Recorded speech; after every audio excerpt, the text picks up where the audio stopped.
P M صاحب، ایک لحاظ سے آپ کے مجموعی طور پر آپ کی تقرری کو اس لیے بھی ویلکم کیا گیا کہ آپ ایک مڈل کلاس سے تعلق رکھنے والے پڑھے لکھے انسان تھے،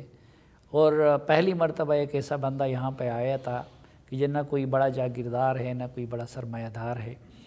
تو آپ سے بڑی توقعات تھیں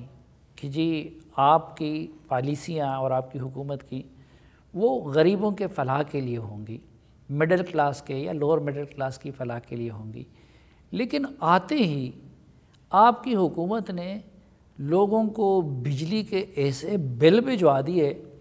اور اتنی قیمت بڑھا دی گئی اور اتنے ٹیکسز لگا دیے گئے کہ اب لوگوں کے پاس دو چارے ہیں کہ یا اس بل کو جلائے یا اپنے آپ کو جلائے، اوپر سے ایک پیٹرول کا بھی بم چلا گیا۔ تو ایسا کیوں ہے؟ دیکھیں سلیم صاحب، ایک تو میں سمجھتا ہوں کہ یہ جو ایکسٹریم رویے ہیں، ہمارے معاشرتی رویے بھی ہیں، ہمارے سیاسی رویے بھی ہیں، ہم عمومی طور پر بہت کسی بھی ایکسٹریم پہ پوزیشن لے لیتے ہیں۔ دیکھیں، as a middle class representative of A section of society, کیا میں جو ہمارا اکنامیکلی ڈس ایڈوانٹیج کلاس ہے یا جو مارجنلائزڈ کلاس ہے، اس کے لیے انگریزی کا لفظ پور یا غریب میں استعمال نہیں کرنا چاہتا ہوں، کیونکہ بعض اوقات لوگ جذباتی طور پہ غریب ہوتے ہیں، بعض اوقات لوگ جو ہیں ثقافتی طور پہ محروم ہوتے ہیں، بعض اوقات لوگ مادی طور پہ ڈس ایڈوانٹیج ہوتے ہیں، ان کے ہاں مادیت کی کچھ کمی ہوتی ہے لیکن وہ دل کے غنی ہوتے ہیں، وہ دل کے بادشاہ ہوتے ہیں۔ تو ایسے لوگوں کو کیا غریب کہنا درست ہوگا، یہ بذات خود ایک سوال میں چھوڑے جا رہا ہوں۔ لیکن ہاں، مادی طور پہ ایک کمپیریٹیولی ڈس ایڈوانٹیج کلاس ضرور ہوتی ہے۔ میں جس نقطے کی طرف چاہوں گا کہ لوگ آئیں اور سوچیں، اصل میں آپ کے ہاں ہمیشہ ایک محروم مادی طور پہ طبقہ ہوتا ہے اور ایک ایسا طبقہ ہوتا ہے جو کہ مادی طور پہ چند نعمت خداوندی سے مالا مال ہوتا ہے۔ جو نظام حکومت یا سلطنت یا حکومت یا ریاست ہوتا ہے، وہ بنیادی طور پہ ایسا نظام تشکیل دینے کی کوشش کرتا ہے کہ ایک ایسا ٹیکسیشن کا نظام ہو جو یہاں محروم طبقے کو اس پریولیج طبقے سے کچھ لے کر ان پہ خرچ کیا جا سکے۔ یہاں پہ منافع خوری نے جگہ لے لی، یہاں پر چوری چکاری نے جگہ لے لی، یہاں پہ مفاد پرست ایک طبقے نے جگہ لے لی، اور یہ پورا کا پورا جو نظام، جس میں ٹیکس لگانے کا نظام، جس میں سروس ڈیلیوری کا نظام، جس میں بجلی پیدا کرنے کا نظام، بجلی پہنچانے ترسیل کا اس کا نظام، تعلیم کا،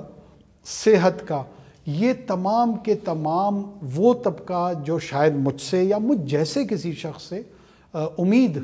باندھنا چاہتا ہے یا باندھ لیتا ہے، ان کو وہ ایک زنجیر ان کے آس پاس جو ہے نا وہ چین کر دیتا ہے، اور اس زنجیر میں جھکڑے ہوئے لوگ جو ہوتے ہیں وہ یکدم سے شاید بہت بڑے فیصلے اس طریقے سے نہ لے سکیں جو کہ شاید ان کی خواہش ہو۔ کون سی زنجیریں؟ آپ معاشی طور پر جو ہے نا ایک ملٹی لیٹرل نظام ہے فائنانس کا بین الاقوامی سطح پہ، آپ اس کے زیر اثر ہوتے ہیں، آپ نے وہ تمام معاہدات ان سے کیے ہوئے ہیں جو آپ نے ہر صورت بطور ریاست بطور ملک ان کی پابندی کرنی ہے۔ پھر آپ نے یہاں پہ جو بجلی کی جنریشن یا جو پیداوار کا جو نظام ہے، وہ ایک ایسے پچھلے 20-25 سالوں میں جو ان کے معاہدات کیے ہیں، وہ قطعاً کسی بھی صورت میں جو مجموعی صحت ہے، معاشی صحت ہے معاشرے کی، اس کے ساتھ مطابقت نہیں رکھتے۔ پھر اس میں جو ترسیل کا نظام ہے، اس میں چوری چکاری کرپشن یہ بھی اس کے ساتھ جڑے ہوئے ہیں۔ پھر جو آپ نے ٹیکس کلیکٹ کرنے کا نظام ہے، جو ان نعمتوں سے مالا مال طبقہ تھا جن سے زیادہ ٹیکس کلیکٹ کرنا تھا، اور جو محروم طبقہ تھا ان کی طرف اس کو خرچ کرنا تھا، اس کی صلاحیت کمپرومائزڈ ہے۔ وہ انڈائریکٹ ٹیکسوں کی صورت میں تمام لوگوں کو یکساں انداز لیکن میں پرائم ٹیکس کر منسٹر رہے آپ ہیں۔ یہ تو کر سکتے تھے نا کہ وہ ڈائریکٹ ٹیکسیشن کے ذریعے اس امیر طبقے کو ٹارگٹ کرتے، لیکن اب جب آپ نے انڈائریکٹ ٹیکس کی صورت میں جی ایس ٹی کی شکل میں باقی شکل میں وہ سارے بل بھیج دیے غریبوں کو، ادھر ڈائیورٹ کر دیا، تو ہزاروں ایسے لوگ ہیں کہ جن کی آمدنی 20,000 ہے، بل 40,000 آیا ہے، لوگ بھوکوں مر رہے ہیں۔ اور دوسرا آپ کی طرف سے کچھ ایسی سٹیٹمنٹس بھی آئیں کہ جس سے الٹا لوگوں کو اپنے زخموں پہ نمک پاشی کا تاثر ملا کہ جی پی ایم صاحب تو کہتے ہیں کہ یہ کوئی اتنا بڑا مسئلہ نہیں ہے اور کہ جس کی وجہ سے ہڑتالیں کی جائیں اور پہیہ جام کیا جائے، تو آپ سے تو بڑی ان کی دلجوئی کی توقع کی جا رہی تھی۔ اچھا، میں ظاہر ہے میں خود بھی ایک زمانے میں بلوچستان ٹائمز میں نے کام کیا ہے، تو میں اس میں پرائیڈ لیتا ہوں کہ میرا جرنلزم میں بھی بیک گراؤنڈ ہے۔ وہ کچھ ہمارے جو صحافی دوست ہیں، یہ ان کی مہربانی ہے کہ انہوں نے ان الفاظ اور پہیہ جام ہڑتال کو مجھ سے منسوب کر کے پورے پاکستان میں پھیلا دیا، اور ظاہر ہے کہ تاثر ابھرا۔ اگر میں بھی بطور ایک شہری اپنے کسی بھی نگران، یہ الفاظ آپ نے نہیں کہے تھے؟ میرے خیال میں وہ 40 منٹ کے دورانیے کی ریکارڈنگ موجود ہے، اور اس ریکارڈنگ میں لفظ پہیہ یا جام یا ہڑتال، ان تینوں میں سے کوئی بھی اگر استعمال ہوا ہو تو میں ہر صورت کا جرمانہ ان لوگوں کو ادا کرنے کے لیے تیار ہوں جو اس وقت سراپا احتجاج ہے۔ دیکھیں، احتجاج کے حوالے سے میں نے یہ ضرور کہا تھا کہ یہ احتجاج اس حوالے سے خطرناک نہیں ہے، خاکم بدہن جو کچھ لوگ اس کو تشبیہ دے رہے ہیں، پاکستان میں سول وار کا پیش خیمہ کیا ثابت ہوگا یا نہیں ہوگا، اس اسیسمنٹ سے میں ایگری نہیں کرتا کہ یہ اس قسم کا کوئی سوشل انریسٹ کی طرف ہم جا رہے ہیں۔ ہاں،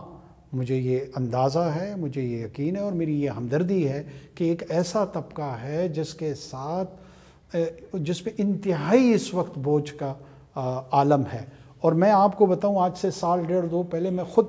ایک مرتبہ الیکٹریسٹی کا بل جب میرا آیا تو میرے ہوش ٹھکانے آ گئے، مجھے سمجھ نہیں آ رہی تھی کہ اتنا بڑا بل میں اپنے محدود وسائل سے کیسے ادا کروں گا۔ تو میں اس کے ساتھ آئیڈینٹیفائی کرتا ہوں۔ لیکن اب کے بار جو آئے ہیں اس سے کروڑوں لوگوں کے ہوش ٹھکانے آ گئے ہیں۔ اب آپ نے خود فرمایا کہ پورا ملک احتجاج میں ہے اور پہیہ جام ہڑتال بھی ہونے جا رہے ہیں، تو آپ کی حکومت سوائے روزانہ بیانات کے تو کچھ کرتی ہوئی نظر کیوں نہیں آ رہی ہے، یا اس مسئلے کا حل کیوں نہیں نکل رہا ہے؟ لوگ سڑکوں پہ اپنا روزگار چھوڑ کے ویسے تو نہیں نکلے ہیں، ناقابل برداشت ہے۔ دیکھیں، یہ جو مسئلہ ہے یہ ملٹی ڈائمینشنل ہے۔ پہلے دن جب میں نے آفس ٹیک اوور کیا، اس میں جو پہلی میٹنگز ہم نے کی ہیں وہ پاور ٹیرفز کے حوالے سے اور ٹیکسیشن کے حوالے سے، یہ دو سیکٹر تھے جن پہ ہم نے ان کو اپنی پرائیورٹی رکھا۔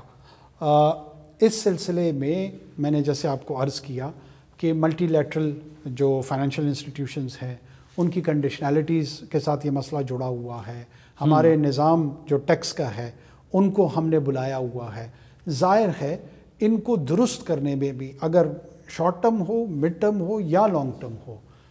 13واں-14واں دن غالباً ہمارا اس وقت آفس میں ہے، اور ان 13-14 دنوں میں بھی جو سب سے زیادہ ٹائم ہمارا سرکار کے اوقات کے حوالے سے کنزیوم ہوا ہے وہ انہی مسائل کے جانب سے ہوئے۔ اور میں آپ کے پروگرام کے توسط سے دوبارہ یہ کہہ رہا ہوں کہ میں بار بار کوشش کر رہا ہوں کہ کوئی حتمی اعلان نہ کروں، اور اس کی وجہ یہ ہے کہ ہماری پوری فائنانس کی ٹیم، ہماری پوری پاور کی ٹیم، وہ چھوٹے سے چھوٹے نٹی گریٹی ڈیٹیلز جو ہیں اس میں جا کر اس مسئلے کا